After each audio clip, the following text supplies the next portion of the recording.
yorğunam. Bütün bu savaşın, bütün bu davanın hamıda eyni yerdə bitəcəyini anlamış adamın yorğunluğu var üstümdə. İllərlə atamla savaşdım. Halbuki atam savaşacağım adam değildi. İllərlə anamı qoruyaraq yaşadım. Halbuki anamı qoruyacaq adam mən değilmişim.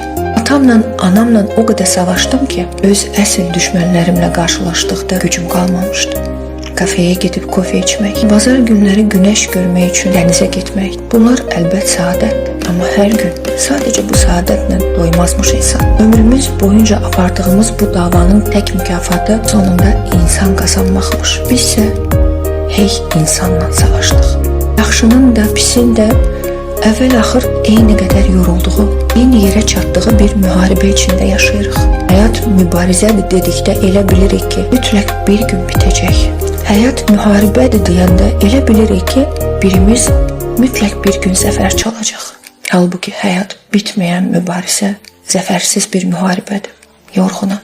Dünənki səhvlərimi düzəltmədən təmiz bir gələcək aça bilməyəcək. Dünənki səhvlərimi düzəldərkən də gələcəyinə vaxtı qalmayacaq adamın yorğunluğu var üstümdə. Sən demə ömür yaşamağın nə olduğunu anladığın gün bitirmiş.